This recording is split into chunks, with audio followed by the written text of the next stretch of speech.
like the Cavs, we gotta let them know. They got it with a shield for bees. They got it with a shield for bees. They like the Cavs, we gotta let them know. You are now locked in with Antoine Spivey. This is EnDaZone Sports.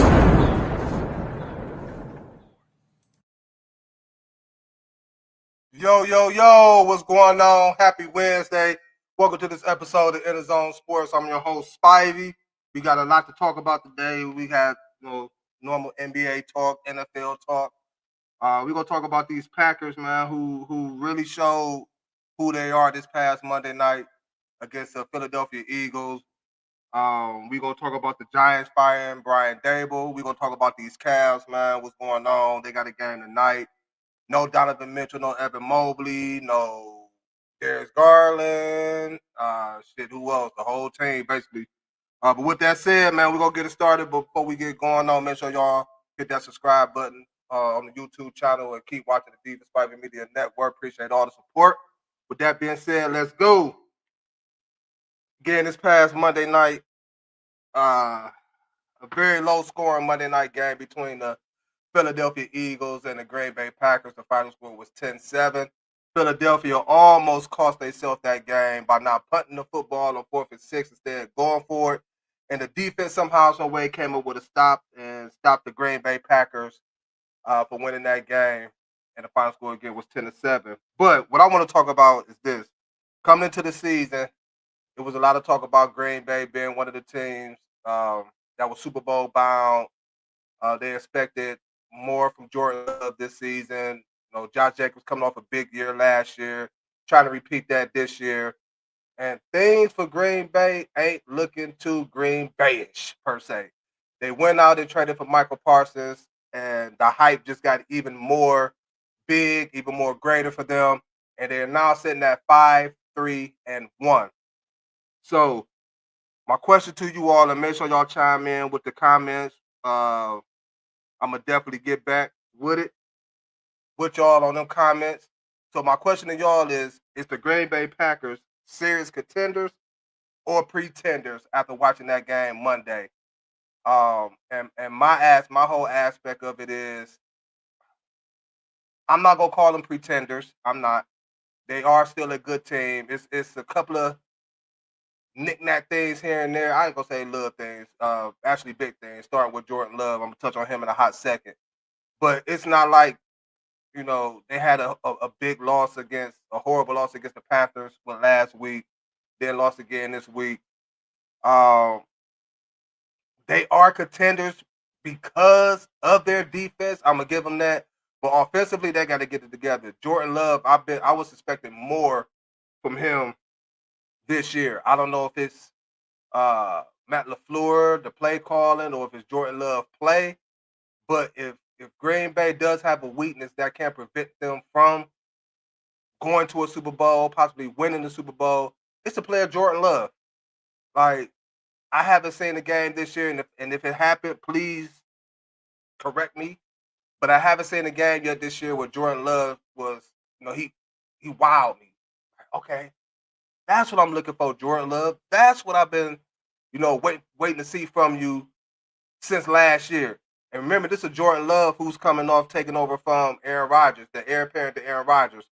And he's just not playing. I'm not saying you got to play like Aaron Rodgers or be Aaron Rodgers, but the Packers drafted you in a position they drafted you for a reason.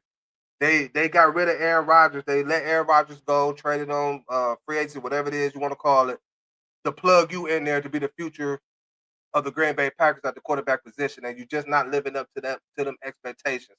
So if it is going to be a downfall in Green Bay not getting there, it's going to be Jordan Love. Unless Jordan Love can flip the switch and somehow get things going offensively and his play, then they can't keep relying on Josh Jacobs, every game. As great as Josh Jacobs is, we see the one year he was with the Raiders, how they overused him, and they came back the next year was just completely like injury-prone Josh Jacobs. You don't want that from Jacobs if that's considered your best offensive player. You lose Tucker Kraft.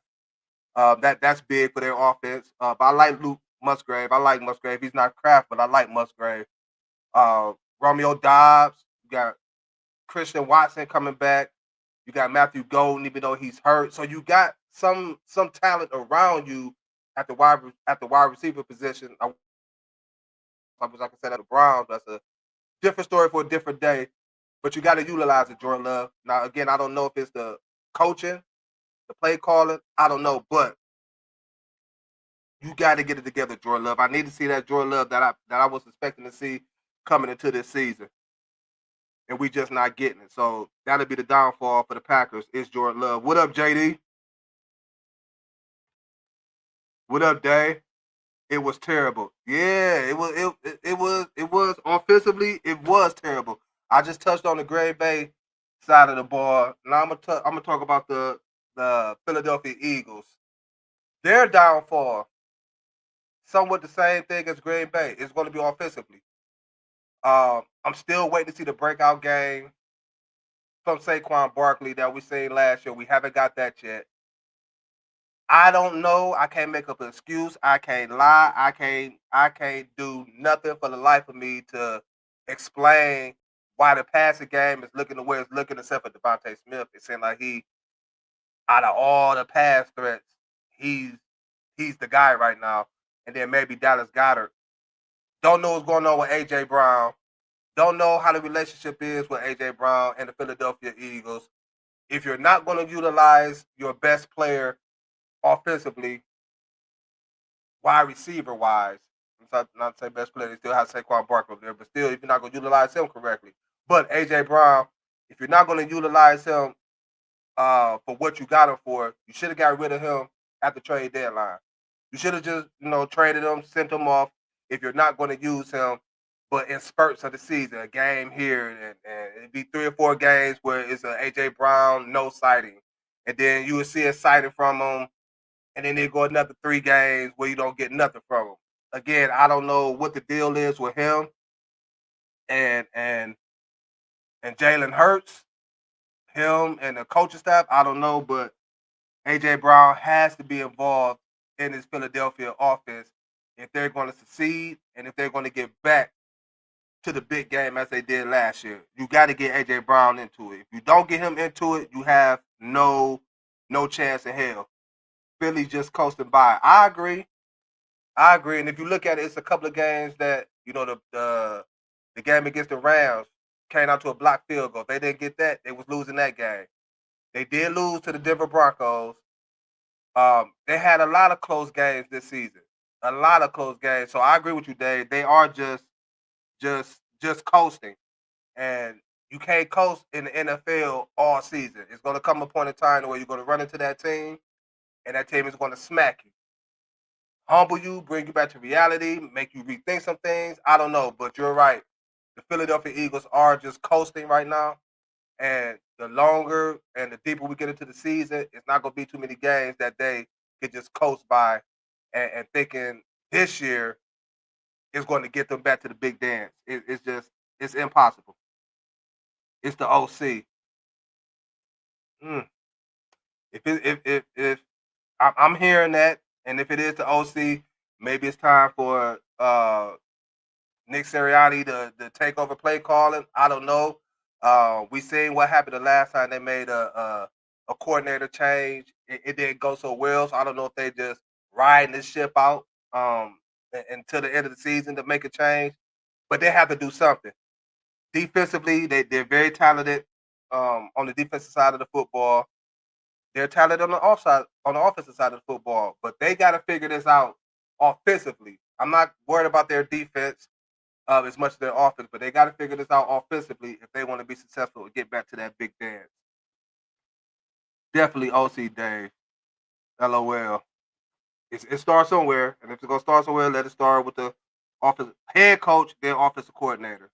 So that's my take on the whole Monday night football game this past Monday. The Eagles and the Packers, where the Eagles got the victory 10-7 over Green Bay. Green Bay moves to 5-3-1, and the Eagles move to, was it 8-2, 8-2, I believe. So we'll see what happens what happened this week with both teams. But Green Bay, out of both of them, definitely got to get it together.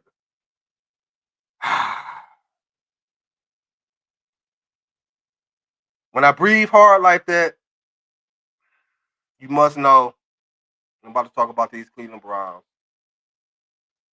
It's time to clean house, man. It was time to clean house to me, like in the off season.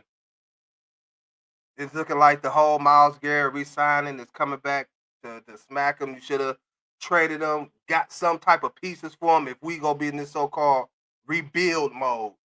Get some draft picks for him, get some players for him, because it's shit is not looking good for Cleveland. It's not looking good for Cleveland. Then Stefanski he's sticking with Dylan Gabriel. For what? What is Gabriel showing you differently than what Flacco was showing you? You got rid of Flacco to bring in Gabriel because you must have thought something. I don't know what the whole thought process was behind that, but you made the move. And what is Dylan Gabriel giving you right now? Absolutely nothing. Absolutely nothing. You went on for Flacco to Gabriel. Might as well go from Gabriel to Shador Sanders. See what Shador got. See what Shador got. It can't get no worse than what's going on now. This shit is just pathetic. The Jets?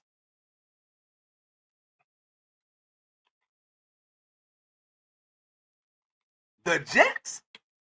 They running back kickoffs. They running back punts. Offense scoring touchdowns, screenplays, Brees Hall.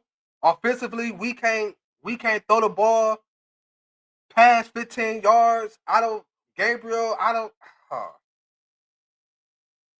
wasting the talent of Quinshawn Junkins.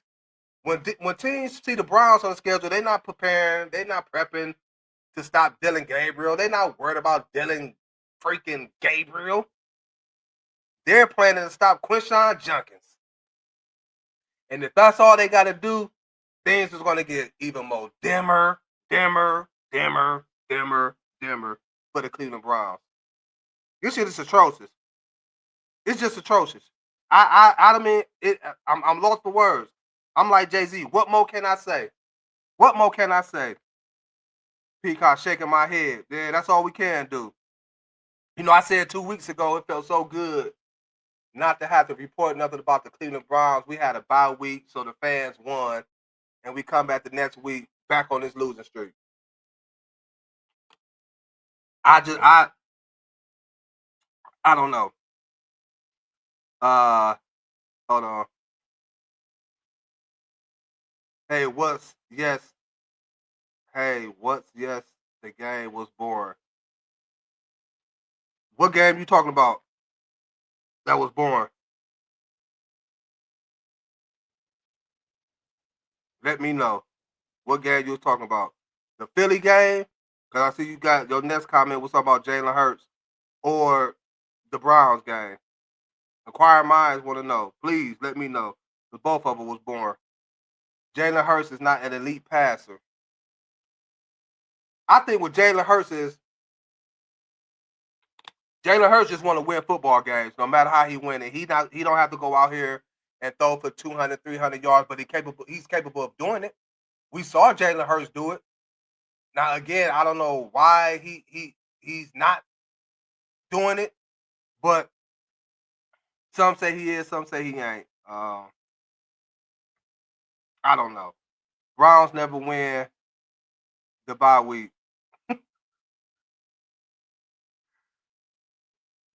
Who has to go, Stefanski or Barry? That was my next question to y'all. Go way to lead the segue into that, JD. Appreciate that. That was my next question. Stefanski or Barry? Stefanski right now will probably be the first to go. Again, this is a two-time NFL head coach of the year. So you would think that, you know, he will be accustomed to adapting and making changes with the team. We done seen him do it time after time. Again, two-time NFL coach of the year. Don't understand why it's not happening now. And then Andrew Berry might be the second to go, but the first to go would definitely be Kevin Stefanski. A.J. Brown is not happy there. He got his ring. Now he's looking to supplant his legacy. That's easy to say he's not happy there now, Kels, because of what's going on this year. So I will agree if you're talking about just this year. I agree. He's definitely not happy. His body language shows it. His cryptic messages through social media shows it. His attitude. I ain't even gonna say attitude because it's not like he causing problems. Like he's just coming out what they call it conduct detrimental to the team. It's not like he's doing anything that's just you just sitting everywhere plastered on everybody's TV. Like he's just fucking up here and there, here and there. No, he's quiet with his, but he's definitely not happy at all. Jets beat us for 54 passing yards and 40 of those came on one play. Talk about the screenplay to Brees Hall. I mean, it's just crazy. I don't understand. I don't get it. I don't know what they say what the heliante whatever what's going on. I just don't know. What I do know is uh it's time and it's definitely time to make some changes here in Cleveland. It's just even sad to talk about them. It's just sad to talk about them. With that being said, enough of these Browns, man. Down in the day. Uh, deadbeat Downers can't have that. Let's talk some New York Giants football. They fired Brian Daboll after another collapse Sunday. He lose Jackson Dart to a concussion. He lost Malik Neighbors early in the season-ending injury. Then he lost Cam Scatterbo, season-ending injury. And they tried the Russell Wilson experience. That didn't help. Uh, Theo Johnson not playing up to the standards we was expected from Theo Johnson. Defense, not bad, but not all that great. So we just talked about Stefanski and Barry. So the first one to go from New York was Brian Daboll. Do I think this particular year it was fair? No, but he does have an overall record of 21-41 with one playoff win since going to New York. I feel like this year was just one of those years that it was just something that wasn't in his hands to control.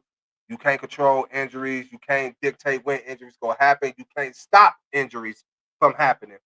And that's what happened in New York, just injuries after injuries after injuries. And apparently led to his firing. Now, the big question is, who would you bring into New York to coach that team? The one name I keep hearing is Bill Belichick.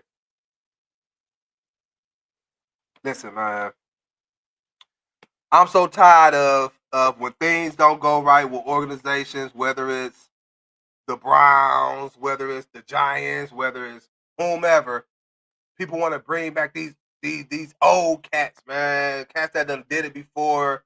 That they feel like, man, times has changed. When the times change, you got to change. You got to adapt. You got to change. And I don't think Bill Belichick would be a great fit in New York. Y'all tell me, do y'all think Belichick would be a great fit in New York? I don't think so.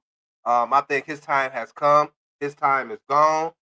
Um, he need to focus on what's going on with the Tar Heels in North Carolina. They're under 500 record-wise. And Tom Brady's not walking back through that door to come with Bill Belichick. Neither is Rob Gronkowski, Rodney Harrison, Willie McGinnis, whoever else. Like, none of them is walking back through them doors to, come back and play for Belichick. Mainly the main one being Tom Brady. We see how his teams was in New England once Brady left. Brady ended up leaving, winning another Super Bowl. Bill Belichick haven't sniffed one since Brady left. So I don't think Bill Belichick would be a good fit. I don't know who would be a good fit for New York. But the next coach that come in there to New York will have a young quarterback in Jackson Dart. Malik Neighbors coming back next year. Don't know when, but he'll be back sometime next year. Healthy. Cam Scatterbo, he'll be back. So they have talent defense. on the defensive side of football, they got talent. Offensive side of football, they got talent. So they're going to have something to work with. You just got to get the right coach in there to coach these guys up. Our boy Jameis, why aim for the sky when there's people on the moon? Jameis, speaking of Winston, he's getting a start Sunday for the Giants. They're bypassing Russell Wilson, whom I think his starting days is over. He will remain the number 2 quarterback going into Sunday's game. And Jameis Winston, famous Jameis, getting the start. Kills a Monday Night Football game. Stefanski. Nope, it's over. It's over for Bill. Need to just retire, period.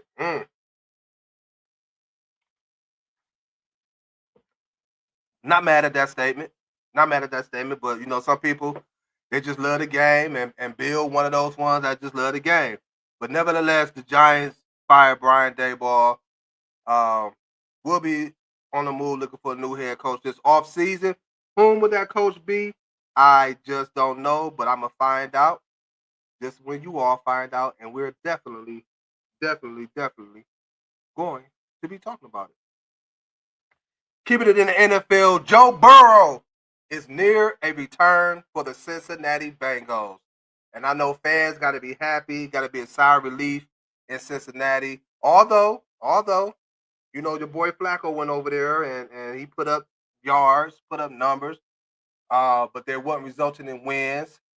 But anytime you can get a Joe Burrow back, that's, players, Chase, Higgins, hell, even Chase Brown for that matter. You got to be happy for that. Now, do I think Joe Burrow coming back, can he save the Bengals, who are now sitting at 3-6, and get them to the playoffs? That's a tough task. Although going into the season, we did say it could be 3 teams in the AFC North coming out to make the playoffs. Can Joe Burrow do it? Can he lead the Bengals back to the playoffs, sitting at 3-6 with him coming back? My answer is no. I believe the Bengals will put up a good fight. They will have some good games, but they still didn't solve the big problem for their organization. Well, one of the big problems, which is that offensive line. Even though it's different with Burrow being back there, they could design some things to get the ball out of his hands quicker. And then you still got Chase and Higgins out there that teams got to respect. And with Joe Burrow being back there, it's different from having a Browning or a Flacco. Not saying Burrow is the most mobile quarterback, but he do move around better than Flacco, than Browning. And he's an overall better quarterback than them two. So teams will respect that. And defensively, scheme-wise, come in differently with Joe Burrow being back there, but I don't think that will be enough to get to the playoffs. They could make things interesting. They could definitely make things interesting, especially in that AFC North. No, not with that defense. Again, I agree. The offense, it was the offensive line. The defense is the whole defense period. It's besides Trey Hendricks, who do they have? Who do they have? Absolutely nobody. They didn't go out to try to help him out on the defensive side of the football. They did nothing. This fire was done. Now Jordan started with a new coach and offensive system. Well, again, you keep coming with the late questions, but I'm not gonna say it was dumb. I think it was unfair. And then, as far as Jackson Dart starting with a new coach and offensive system, nothing is ever good when that has to happen. But the bright side is that he took over somewhat mid-season, so it'd be like red shirting again. Hopefully, who they bring in will be that guy from this point forward that could really develop Jackson Dart and get that offense going. Again, like I said, he got pieces over there on the offense and defensive side of football. So I'm not gonna say it was dumb. I'm gonna say it was unfair, and I'm gonna say, as far as Jackson Dart, it ain't like this is his third year, a la your boy Baker Mayfield, that went year after year after year after year with a new offensive coordinator, new system, new terminology, and therefore, so hopefully Hopefully, we'll see. We'll see. Um, but yeah, the Bengals. Nah, I think I can't see Joe Burrow. You know, what I'm saying, getting in there again. They will put up a fight, but it's over with. Until they do something with that defense, it's over with.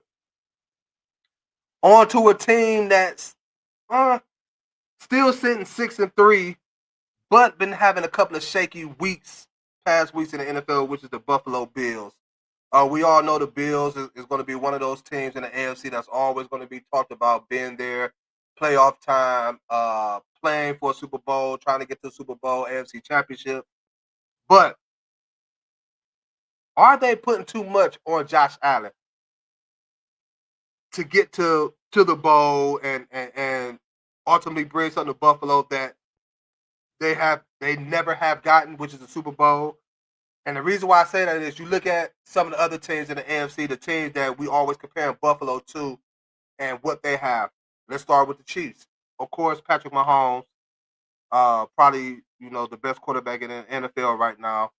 You look at his weapons at his disposal: Xavier Worthy, Rasheed Rice, Travis Kelce. Even though he's not the Kelce of old, he still can be. He can have a breakout game here and there. But he have pieces that even when them guys goes out, the Juan Thorntons of the world, Pacheco's and Hunts and Smiths. So he have things offensively that he can work with, and they also help him that they have a defense that helps out the offense. So he has that going for him in Patrick Mahomes. You look at the Ravens.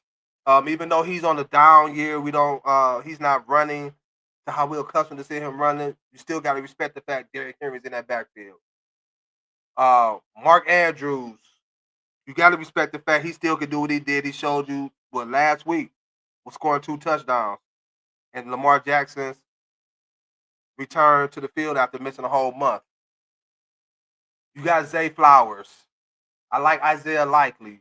So you have a couple of pieces over there in Baltimore. Let's go to New England. Drake Mays, Stephon Diggs, Hunter Henry, the emergence of Travion Henderson, etc. They have pieces over there. You look at Denver, Bo Nix, Cortland Sutton, R.J. Harvey, K.J. Dobbins, whom's hurt. Hopefully, he'll be able to play this upcoming week. Defense is good, but you look at Buffalo. Besides Cook, who's there? You have games every now and again. Khalil Shakir will step up. Keon Coleman will step up. But his main target is Dalton Kincaid, a tight end. You asking Josh Allen to make plays with his arms, his legs. Hell, put him at receiver. Make him throw the ball to himself if he can. I don't know.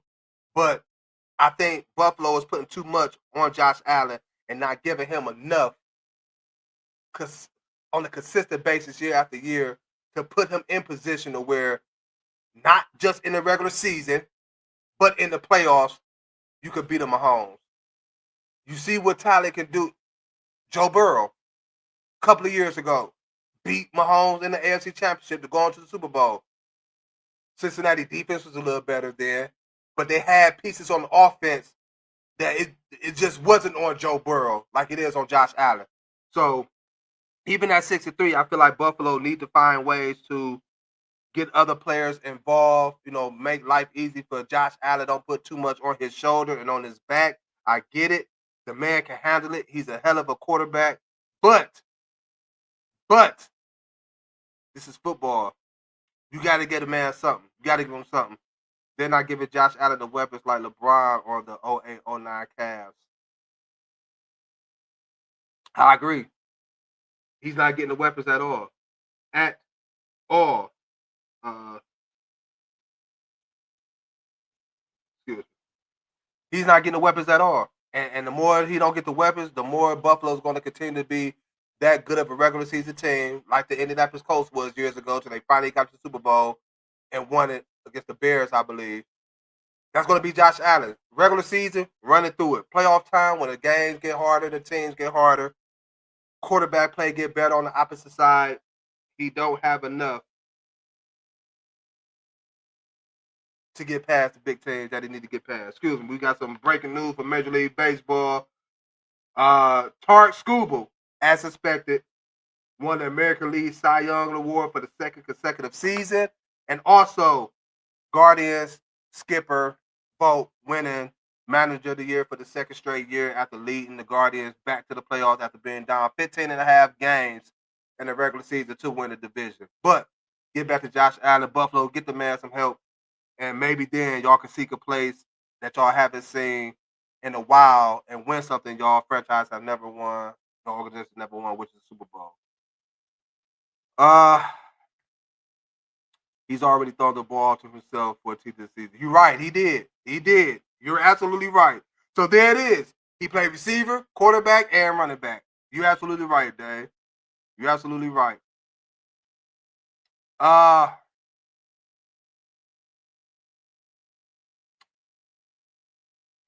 Speaking of another team that I just mentioned, which is the New England Patriots. Are the Patriots really the best team in football right now? They're sitting at 8-2. The Bills 6-3. The top teams, besides the Patriots, got the Broncos 8-2, the Colts 8-2, the Chiefs 5-4, the Ravens 4-5, Bills 6-3. In the NFC, you got the Rams at 7-2, the Seahawks 7-2. The 49ers sitting at what? 6-3. You got some teams with good records that are playing good football. I like Seattle. Seattle got a great defense, a good defense, good front four. Sam Darnold is playing out his mind. The running game is shaky. Don't know what you go get week after week from Charbonnet and from Kenneth Walker. Last week they ran the ball 30 times. This upcoming week they subject to run the ball half that, 15 times. I look at the Chiefs. I like what they're doing.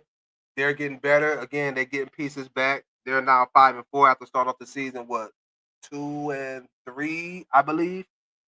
I like what they're doing defensively. I don't think their team is good defensive wise as the New England Patriots. But I like the Chiefs. The Colts sitting at 8-2. Defense great. They added Sauce Gardner, which is going to make that defense even more better, even more potent. I like what they're doing on offense. Again, in my opinion, and this is my opinion, they have the MVP of the NFL on their team, and it's not a quarterback, it's a running back, and we're talking about Jonathan Taylor. You see what he's doing this year, this past week. You see the game he put on. The man, 60 fantasy points this past week. And he's been doing this all season against every team. So I like what the coach is doing. The Broncos, defensively, one of the best in the business right now. Offensively, they got games where they're only putting up 10 points, 13 points, 7 points. They're not consistently on the offensive side of the football. The Buffalo Bills, I just touched on them. So right now, my opinion, out of all the teams that I just named, I feel like the Patriots are playing the best football. They're running the ball good. Drake May is playing at an MVP level. He's getting the ball to everybody. Stephon Diggs, Keyshawn Boutte, Mac Hollins, who had a big game this past week. Big game, over 100 yards receiving. Defensively, again, they're stout. They're great against the run. Top 2, along with the Cleveland Browns. Defensive period, they're in the top 5. So they're playing immaculate football. It's tough. I would like to see them, how they stack up against some of the other great teams I just named. They haven't played as of yet. They beat the Bills already. They got another game against the Bills coming up. I want to see. Right now, they're playing good football. I can't say they are the best team in football, but they got a damn good argument in case to say that they are one of the best teams, if not the best team in football. I just got to see more against tougher and stout competition.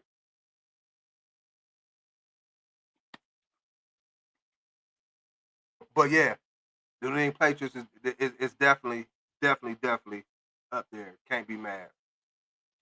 We gonna switch gears and get into some NBA basketball. We're gonna talk some Cavaliers who got another game tonight against a Miami team that just played 2 days ago that they lost at the buzzer off a inbound oop play to Andrew Wiggins. Again tonight, the Cavaliers have no Donovan Mitchell, no Evan Mobley, no Darius Garland.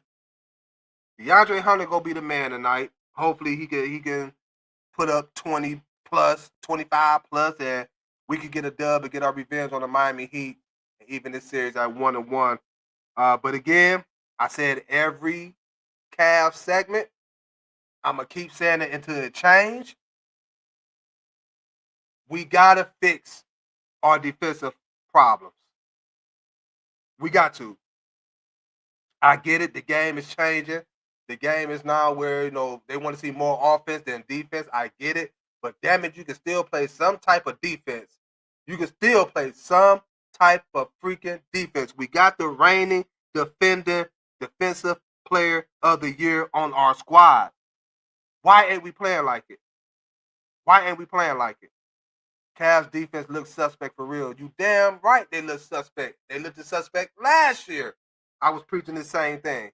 They're looking suspect again this year, repeating the same thing. You cannot win an NBA championship. You can have a good, great offense. You can have that. But you need to have some type of defense.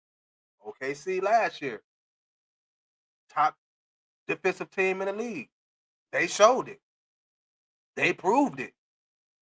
One of the top-notch offenses in the league. They had both. They showed it.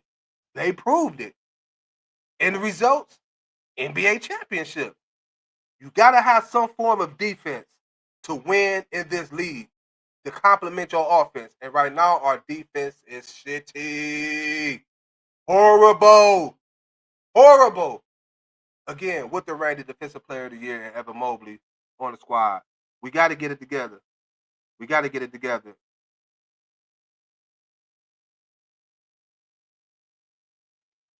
Hold up. The Patriots, no. I still will say the Broncos. The best team in the NFL or the AFC was just period. I just pointed out, how can you say the Broncos is the best team? Defensively, they're one of the best. They're one of the best. Offensively, you can't tell me they're one of the best offensively. They have too many games where they're not putting up points. They only put up 13 points against the Jets. The Jets over in London, 13 points. 13. 13. And it's been a whole bunch of games this season where that was happening with Denver. So you tell me, why do you feel the Broncos is the best team either in the AFC or the NFL? You tell me. You tell me, and I'll be waiting. You tell me, Kels. What can the Cavs do in order to improve defensively? Good question. Good question. Let's start off for one. Let's start off by rebounding the basketball. You don't rebound the basketball, you giving other teams opportunities for them to get second. Well, let me separate it real quick. Defensive rebounding. It's going to start with that on the defensive side. On the defensive side of basketball, you cannot allow teams to keep getting 2 and 3 and 4 cracks at the bucket. Eventually, it's going to go in. And again, you got Jared Allen down there. You got Evan Mobley down there to grab these rebounds. You got Alonzo Ball, who I think is a good guard, rebounding guard. You have rebounders on this team. Larry Nance Jr., you's a rebounder. Get y'all big asses down there and get the damn board. If you're not stopping the opposing, if you're stopping the opposing team after their first shot, I get it. It's sometimes where they get a second chance opportunity, whatever it is may be. But I'm watching the game the other day. Miami had 4 cracks at it in one possession. Shot, rebound, Miami. Shot, rebound, Miami. Shot, rebound, Miami. Shot, rebound, Miami. And then they scored. And not just score, but hit a 3. Too many offensive rebounds will lead to a conventional 3-pointer in the NBA nowadays.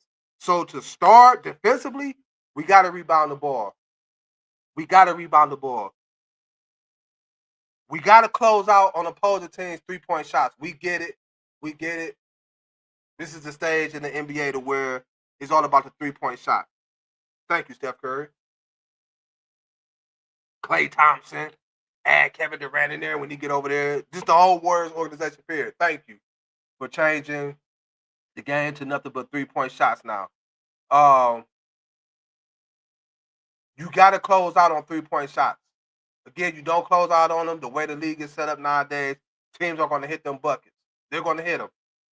So them two things, and of course, rotating. You got to rotate. You got to be vocal out there.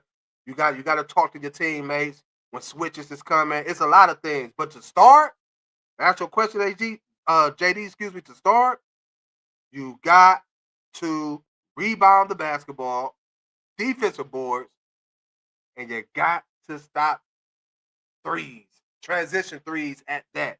We got to stop both of them.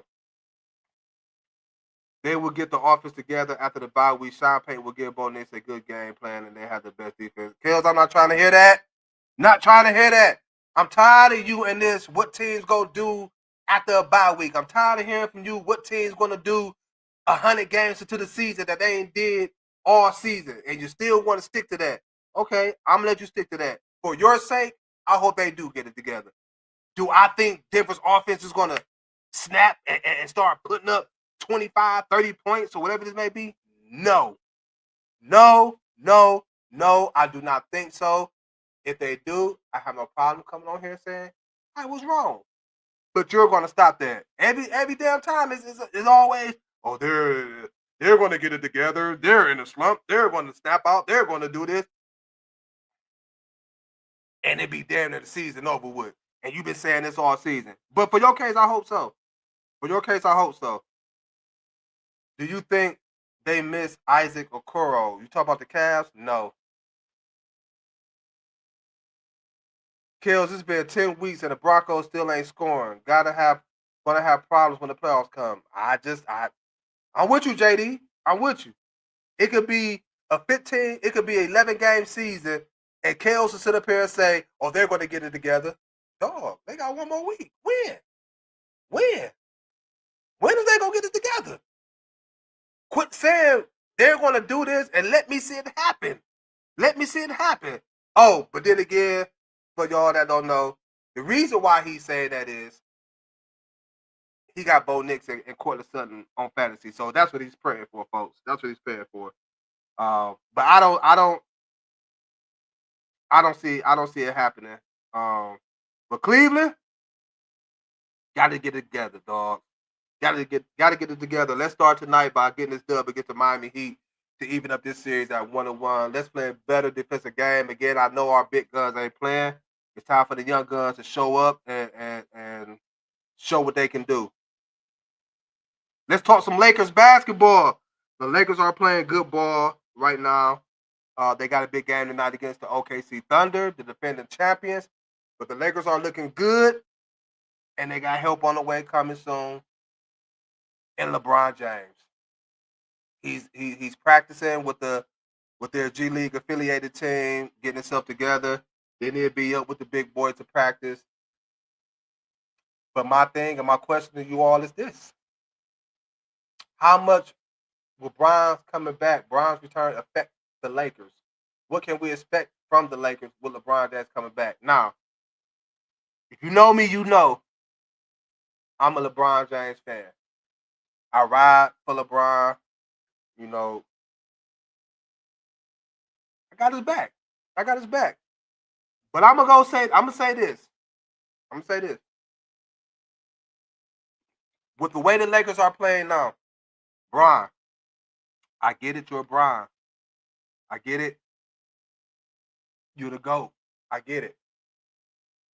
But we all know, and if we all know, you know, it's no longer your team.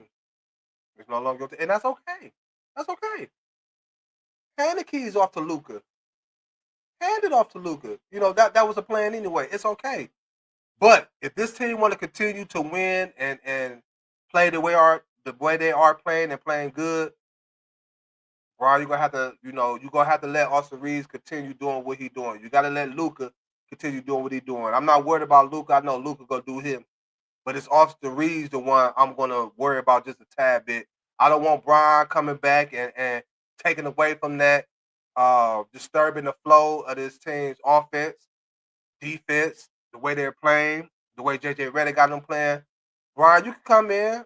I'm good with you coming in, Brian, dropping 15 and 10, 15, 11, and 8. 15 points, 11 assists, 8 boards. I'm good with that. Long as it's coming in and long as the results is winning. Hold on, folks. We're having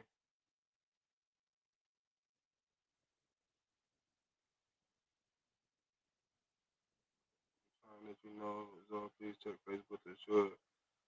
Okay, something going on. Hopefully they get it fixed. But again, Brian, just come back, fit in. Don't try to do too much. You're not the Brian of old. You're not, you know,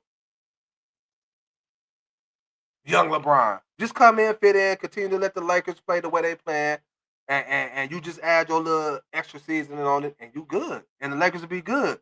I think the Lakers are going. You do that, the Lakers are going to continue to win, continue to be successful, and hopefully get back to what they like to do and what their organization are accustomed of doing and known for doing is win a championship. So, Brian, just come in and fit in. Don't do too much. Uh, to be honest, they've been playing good without LeBron. Will this hurt their chemistry? Again, the only way it will hurt their chemistry if LeBron come in and try to retake the helm. Come in and thinking he's Bron, young Bron. That's the only way that chemistry could get messed up. I just stated, Bron, you come in, let Austin Reeves continue to do what he's doing. Let Luka continue to do what he's doing. Continue to let people like Rui Hashimura, who's playing good basketball right now, hit his shots. Don't come in and take it away from them. But you can still be you to a certain extent. Again, I'll take 15 to 20, 11 assists, 7 to 8 rebounds. I don't need you to come in and have to drop 35 every night, Brian, playing 36, 37, 38, 9 minutes. I don't need that from you right now. And hopefully, as we all see the way the team is playing, you don't need to do that. And the Lakers will still be successful. That's all. Austin Reeves going back to scoring 15 points and the offense will be slowed down. Again, let Austin Reeves continue to do what he's doing. He get his 15 to 20. Luka get his. Brian, you get yours. Don't come in and mess up the chemistry. Lakers will be good. But y'all listen to Kels. He knows best. Listen to Kels. He knows best.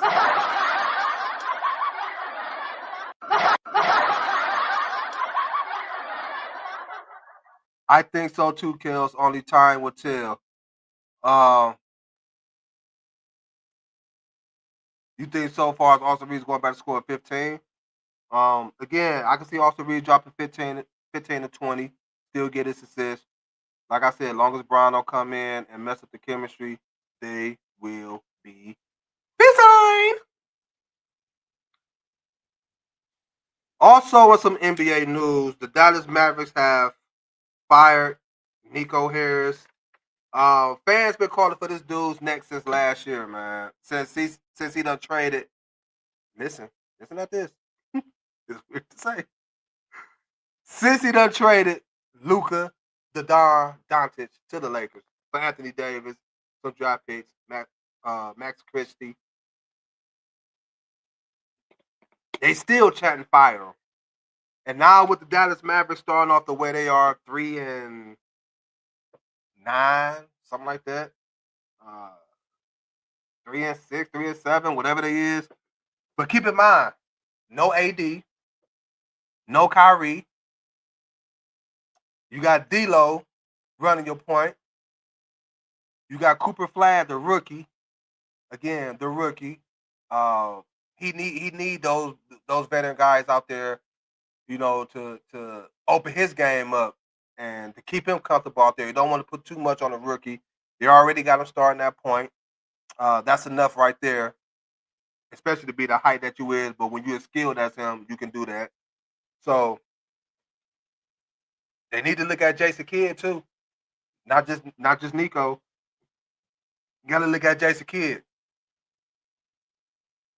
We talk about coaches and coaches putting their teams in positions to be successful. You know, we could get on a whole bunch of coaches. We get on Doc Rivers a lot in NBA on how he coached things. We just talked about Kevin Stefanski and his coaching job and does for. You got to look at Jason Kidd too. It's not like the Mavericks have slouches over there. They still have a good team, but they just not. It's just not resulting in wins. It's an MIA, a missing persons report on Klay Thompson. You know, Klay done got with Megan. He done forgot how to shoot the basketball. Every highlight I see of Dallas and him shooting is brick after brick, miss after miss. Ain't no more splash in that, brother. Ain't no more splash in that, brother.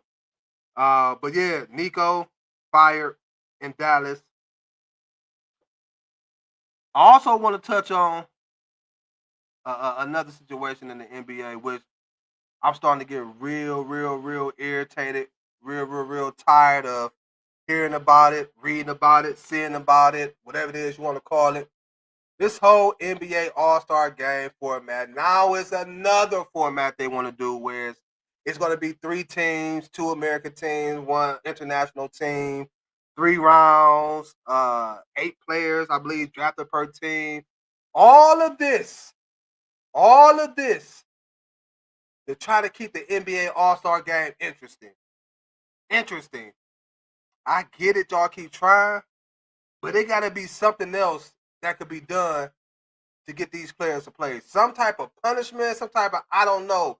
How about you get elected to the All-Star Game, you don't perform, you come out get performances like that, you not eligible for the All-Star Game for the next season.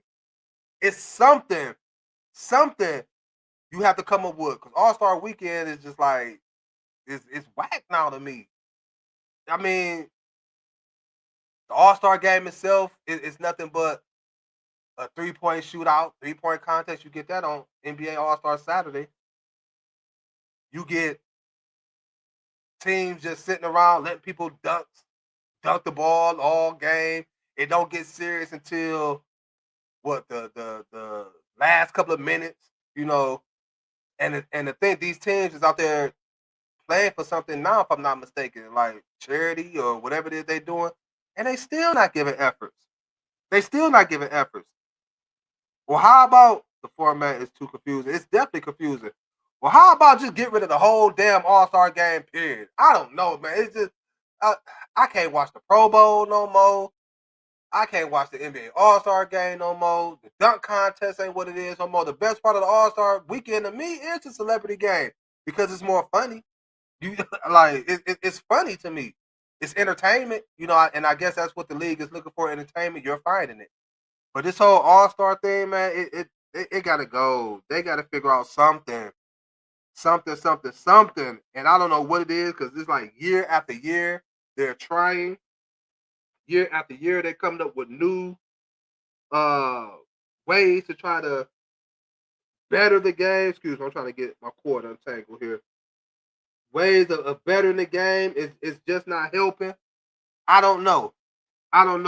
But you got a lot of fans out here paying a lot of money to watch players do a bunch of nothing.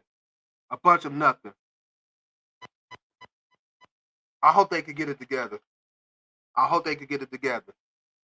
Last but not least, before I let y'all good peoples get up out of here, we got a Thursday night NFL game tomorrow, the Jets and the Patriots. I just talked about how great the Patriots is. I just talked about how whack the Jets are.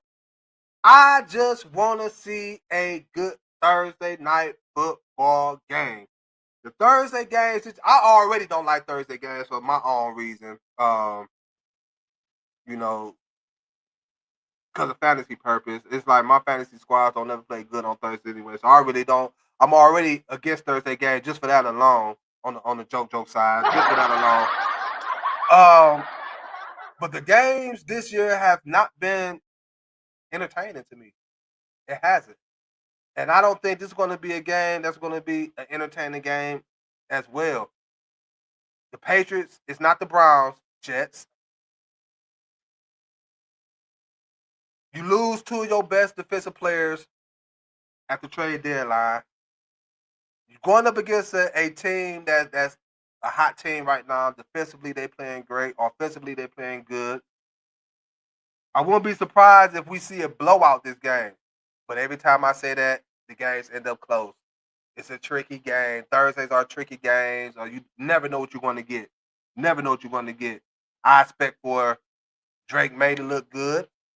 I expect for the running game led by Trevion Henderson. Don't know if Ramondre Stevenson is playing tomorrow night, but if he's not, Trevion Henderson will be in there. I expect for him to have a good game against that Jets defense who, again, lost key players on the defensive side of the football, but they still, they looked all right. Well, then again, it was the Browns. Anybody look all right against Dylan Gabriel-led offensive team. But again, I won't be surprised if this will be a blowout tomorrow. I just want it to be interesting. Interesting. That's all I want. That's all I want. Week 10 recap before we go into Week 11. Friday, I'm going to give y'all the recap of Week 10 in the NFL. Starting with, of course, again, as I just mentioned, the Broncos and the Raiders. That Thursday night game, boring, was 10-7. Browns, Jets, 27-20. Falcons losing the overtime to the Colts, 31-25, which is a great game led by Jonathan Taylor, MVP Jonathan Taylor. Excuse me. The Texans, without C.J. Stroud, beating the Jacksonville Jaguars, 36-29. Might have the tables have turned in Jacksonville, started off hot. Now, look at them struggling, and that's the Jags every season. We had the Miami Dolphins shockingly blowing out the Buffalo Bills 30-13. We had the Patriots beating the Tampa Bay Buccaneers 28-23. We had the Chicago Bears coming back beating the Giants 24-20. The Baltimore Ravens, who seem to be back on track since Lamar has been back, beat the Minnesota Vikings 27-19. The New Orleans Saints, led by Tyler Shot, beat the Carolina Panthers 17-7 in Carolina. The Seattle Seahawks destroyed the Arizona Cardinals 44-22. The Lions destroyed the Commanders 44-22. The Rams destroyed the 49ers 42-26. And the Chargers defeat the Steelers 25-20. And again, the Monday night game that happened Monday where the Eagles beat the Packers 10-7. I'm going to have Week 11 pick'em games this Friday. We got a guest coming on Friday, someone, a familiar face y'all haven't seen in a while. We're going to welcome him back Friday. Hopefully he have a good return. So y'all get ready for Friday's show. And Friday, we will have Pick One, Sip One back. Yes, Pick One, Sip One will be back Friday. So make sure y'all tune in Friday, 7 p.m. on the Diva Spivey Media Network. Also on YouTube. Don't forget to hit that subscribe button. Appreciate y'all in advance. With that being said, I appreciate y'all for tuning in tonight on EnDaZone Sports with your boy Spivey on the Diva Spivey Media Network. Also on YouTube. Can't wait to chop it up again with y'all Friday. Until then, y'all stay safe. Y'all stay sound. Y'all keep warm. It's getting cold outside. Stay bundled up. Do whatever it is y'all need to do. Stay out of trouble. But whatever it is you do, you make sure you end that work week on a good note. And make sure you tune in Friday to start the weekend with your boy Spidey, myself, 7 p.m. EnDaZone, Diva Spivey Media Network, also on YouTube. Appreciate you, JD. Appreciate everybody that chimed in today. Appreciate everybody that watched. Y'all stay safe. We out of here, y'all. Deuces. Like the Cavs, we gotta let them know. They got it with a shield for bees head. They got it with a shield for bees head. Like the Cavs, we gotta let them know. You are now locked in with Antoine Spivey. This is EnDaZone Sports.